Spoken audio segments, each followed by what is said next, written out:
Hello friends, welcome back to the channel. I am Bansi Rajapra. Today we are going to explore step-by-step company creation in Teleprime. So let's start. તો friends અહીંયા આપણે TallyPrime start કર્યું.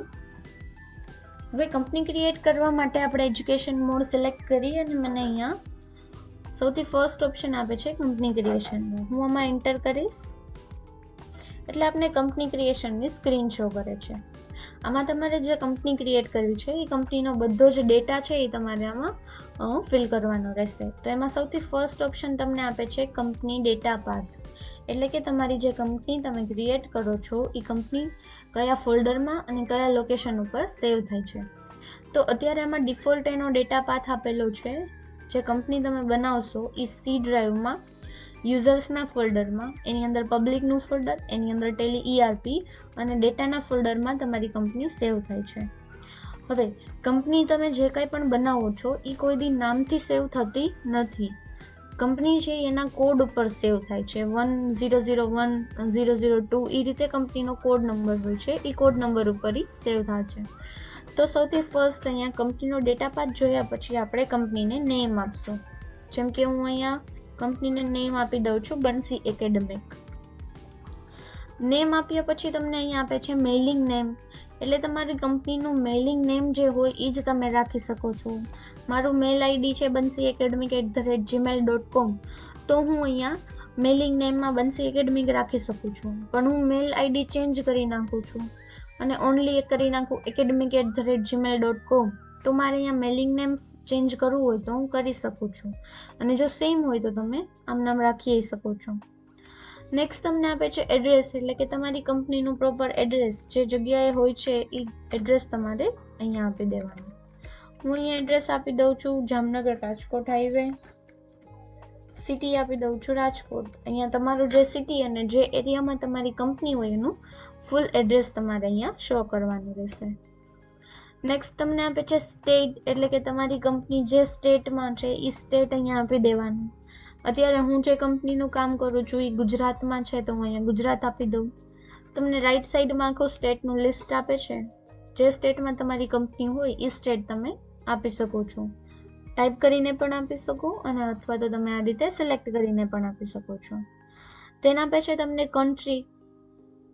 અત્યારે આપણી company તો India જ છે, પણ જો ઇન્ડિયાની બહાર પણ કોઈ ટેલી યુઝ કરતું હોય અથવા તો ટેલીમાં તમારી કંપની છે એ આઉટ ઓફ ઇન્ડિયાની હોય તો તમે અહીંયાથી કોઈ પણ જે કોઈ પણ કન્ટ્રી છે એ તમે સિલેક્ટ કરી શકો છો. દેન તમારો એરિયા વાઇઝ પિનકોડ નંબર તમારે આપી દેવાનો. અત્યારે આ એરિયાનો પિનકોડ નંબર 36,006 છે, તો હું એ આપું. 1 હોય તો 1, 2 હોય તો 2, એટલે કે તમારા એરિયામાં જે પિનકોડ નંબર લાગુ પડતો હોય એ તમે અહીંયા એપ્લાય કરી શકો. નેક્સ્ટ આપે છે ટેલિફોન નંબર, એટલે કે લેન્ડલાઇન નંબર તમારે અહીંયા આપવાનો રહેશે. Next mobile number. આ બધી ફોર્માલિટીઝ છે, તમારી ફોર્મલ ડિટેલ્સ છે, તમે અહીંયામાં ફિલ કરો છો. નેક્સ્ટ આપે છે ફેક્સ નંબર. તો જેવી રીતે ઝેરોક્સ મશીન હોય છે એ રીતે ફેક્સ મશીન આવે છે. ફેક્સ મશીનમાં તમે કોઈ પણ જે ડોક્યુમેન્ટ છે એનો અર્જન્ટ ફેક્સ તમે કોઈને મોકલી શકો છો. તો ફેક્સ મશીનનો એક પર્ટિક્યુલર નંબર હોય છે કે મારે અહીંયાથી જેને મોકલવું છે એના પાસે ફેક્સ મશીનનો જે નંબર હોય એ હું અહીંયા એપ્લાય કરી શકું. એટલે કે મારી કંપની પાસે જો ફેક્સ મશીન છે તો હું અહીંયા આપી શકું છું, કમ્પલસરી નથી. નેક્સ્ટ આપે છે ઈમેલ એડ્રેસ, એટલે કે તમારી કંપનીનું ઈમેલ એડ્રેસ અહીંયા તમારે આપી દેવાનું. હું અત્યારે આપી દઉં છું bansiacademic@gmail.com. Next website. તો આપણે ફ્રેન્ડ્સ ગૂગલમાં સર્ચ કરતા હોઈએ છીએ વેબસાઇટ, જેમ કે મારે એમેઝોન સર્ચ કરવું છે તો www.amazon.com.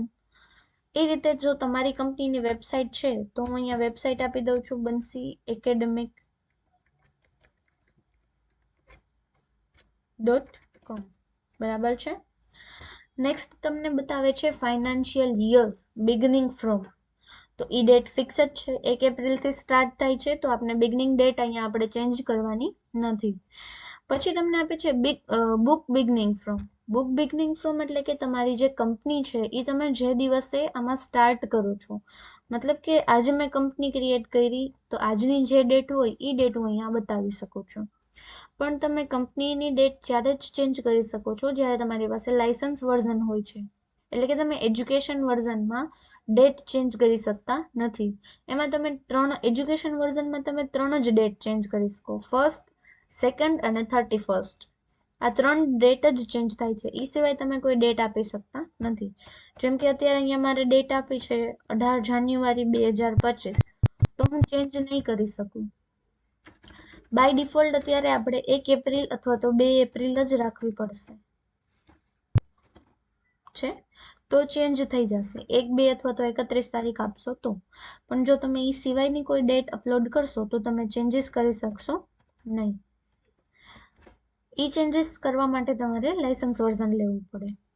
નેક્સ્ટ તમને શો કરે છે કરન્સીનો સિમ્બોલ, એટલે કે તમારી ઇન્ડિયન કરન્સી રૂપીસ છે તો તમને રૂપીસ શો કરે છે. જો તમે અહીંયા ઇન્ડિયાની બદલે કોઈ બીજી કંપની રાખો છો, બીજી કન્ટ્રી રાખો છો, તો એ કન્ટ્રીનો તમને અહીંયા કરન્સી શો કરે છે.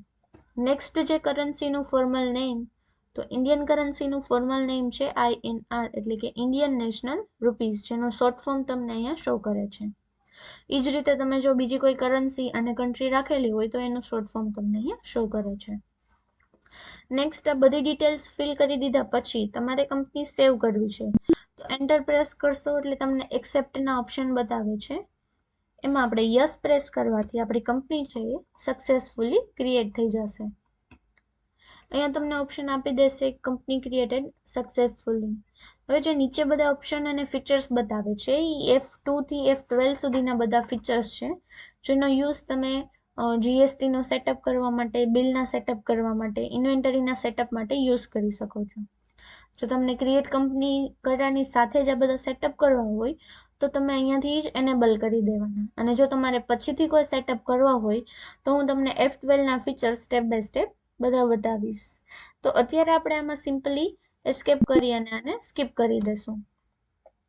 સ્ક્રીન ઉપર તમને કંપનીનું નામ શો થાય છે બંસી એકેડેમિક, એટલે કે આપણી કંપની છે એ સક્સેસફુલી ક્રિએટ થઈ ગઈ છે. હવે મારે જે કંઈ પણ વાઉચર્સ છે અથવા તો લેજર્સ બનાવવા છે એ આમાં બનાવી શકું છું.